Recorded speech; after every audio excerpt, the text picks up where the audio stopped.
അടുക്ക് 10 മണി ചെടികൾ സെയിലിന് റെഡി ആയിട്ടുണ്ട്. ഇത് നല്ല ഭംഗിയുള്ള കളറാട്ടോ. ഇതിൻ്റെ കളറിൻ്റെ ഭംഗി എത്രത്തോളം നിങ്ങൾക്ക് അറിയാൻ പറ്റുന്നുണ്ടെന്ന് എനിക്കറിയില്ല.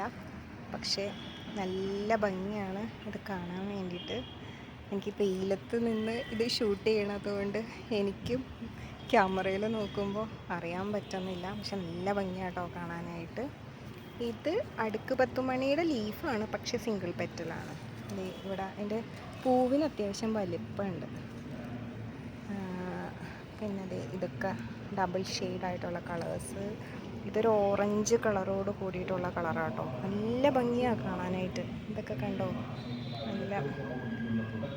എനിക്ക് വെയിൽ കാരണം കൊണ്ട് കുറച്ച് നോക്കാനും ബുദ്ധിമുട്ടുണ്ട്, പക്ഷെ നല്ല ഭംഗിയാണ്. അപ്പോൾ കട്ടിങ്സൊക്കെ വേണമെന്നുണ്ടെങ്കിൽ വേഗം ഓർഡർ ചെയ്തോളൂ. ഇതിൻ്റെ കട്ടിങ്സിന് 10 രൂപയാട്ടോ. ഞാൻ നേരത്തെയൊക്കെ 10 മണിയൊക്കെ 5 രൂപ വെച്ചിട്ടാണ് അയച്ചിരുന്നത്. എൻ്റെ വൈറ്റൊക്കെ കാണാൻ എന്ത് ഭംഗിയാണെന്നറിയോ.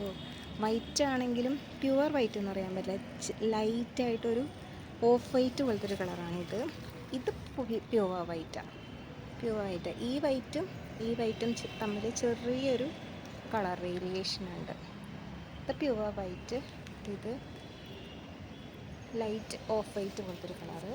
പിന്നെ ഇതെന്ന് പറയുമ്പോൾ ഒരു ലൈറ്റ് പിങ്കിഷ് കളറ്. അതൊക്കെ കാണാനായിട്ട് നല്ല ഭംഗിയാണ് കേട്ടോ. അത്യാവശ്യം നല്ലോണം പൂക്കളുണ്ടായി നിൽക്കുന്നുണ്ട്. റോസാപ്പൂ നിൽക്കണ പോലെ ഇങ്ങനെ നിൽക്കും. നല്ല ഭംഗിയാണ്. ഇത് നല്ലൊരു യെല്ലോ, അത്യാവശ്യം നല്ല ഡാർക്ക് യെല്ലോ. നല്ല ഭംഗിയുണ്ട് കാണാനായിട്ട്. അപ്പോൾ ചെടികളൊക്കെ വേണ്ടവർ വേഗം ഓർഡർ ചെയ്തോളൂ. ഇപ്പം ഇനി വേനൽക്കാലമായി.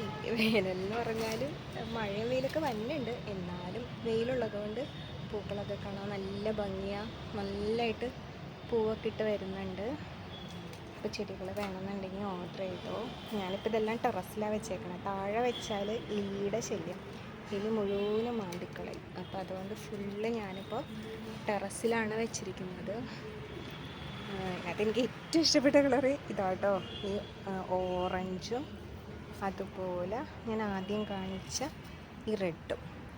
ഇത് രണ്ടും നമ്മൾ ഭയങ്കരമായിട്ട് അട്രാക്റ്റ് ചെയ്യും. അപ്പോൾ അതുകൊണ്ട് ചെടികളൊക്കെ വേണമെന്നുണ്ടെങ്കിൽ വേഗം ഓർഡർ ചെയ്തോ. ഇത് നമുക്ക് ഹാങ്ങിങ് പോട്ടിലായിട്ട് വേണമെന്നുണ്ടെങ്കിൽ അങ്ങനെ സെറ്റ് ചെയ്യാം. ഇത് കണ്ടോ, ഞാനിത് ഹാങ്ങിങ് ബോട്ടിൽ സെറ്റ് ചെയ്തേക്കണതാണ്. അപ്പോൾ നമുക്ക് ഹാങ് ചെയ്തിടണമെന്നുണ്ടെങ്കിൽ അങ്ങനെ ഹാങ് ചെയ്തിടാം നല്ല വെയിലുള്ള സ്ഥലത്ത്. ഞാനിപ്പോൾ എലിയുടെ ശല്യം കാരണം എല്ലാം ഇപ്പോൾ ടെറസിലാണ് വെച്ചിരിക്കുന്നത്. അപ്പോൾ അതൊക്കെ എനിക്കിനി ഹാങ്ങിങ് ബോർഡിലോട്ടാക്കിയിട്ട് അതൊക്കെ മാറ്റണം. ഉണ്ട്, ഇതൊരു സിൻഡ്രല്ല വെറൈറ്റിയാണ്. നല്ല കളറാണ്, നല്ല ഭംഗിയുള്ള കളറാണ്. ഇതും ഞാനിപ്പോൾ ഹാങ്ങിങ് ബോർഡിൽ സെറ്റ് ചെയ്ത് വെച്ചേക്കാണ്. അപ്പോൾ ഇതൊക്കെ നമുക്ക് ഹാങ് ചെയ്തിട്ടാൽ നല്ല വെയിലുള്ളിടത്ത് വെക്കണം. വെയിലാണ് ഇതിൻ്റെ മെയിൻ വളം. ഞാനിപ്പോൾ 19 ഇട്ട് കൊടുക്കുന്നുണ്ട്, പൂക്കൾ നന്നായിട്ട് വിരിയുന്നതുകൊണ്ട്.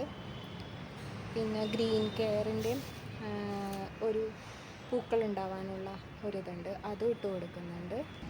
ഇതിൻ്റെ പഴയത് കയ്യിലിരിക്കണതാണ് കേട്ടോ, ഗ്രീൻ കെയറിൻ്റെ ഉണ്ട്. 13, 27, 27. ആ 27 വാല്യൂ എന്ന് പറയുന്നത് NPK ആണ്, നൈട്രജൻ, പൊട്ടാഷ്, എന്തായിരുന്നു, ഫോസ്ഫറസ്, പൊട്ടാഷ്, അങ്ങനെയൊക്കെ എന്താണോ NPK അതിൻ്റെ വാല്യൂസ്. അപ്പോൾ PK വാല്യൂസ് കൂടുമ്പോൾ അത് പൂ വിരിയാനുള്ള എലമെൻ്റാണ് ഉള്ളത്. അപ്പോൾ അതൊക്കെ ഇട്ട് കൊടുത്തിട്ടുണ്ടെങ്കിൽ ഒരു ബക്കറ്റ് വെള്ളത്തിൽ ഞാൻ ഒരു സ്പൂണിട്ട് അതും ഇട്ട് കൊടുക്കുന്നുണ്ട്. അതിട്ട് കൊടുക്കാൻ തുടങ്ങിയതിന് ശേഷമാണ് ഇത്രയും പൂക്കളൊക്കെ വിരിയാൻ തുടങ്ങിയത്.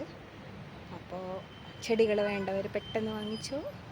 Thank you for watching.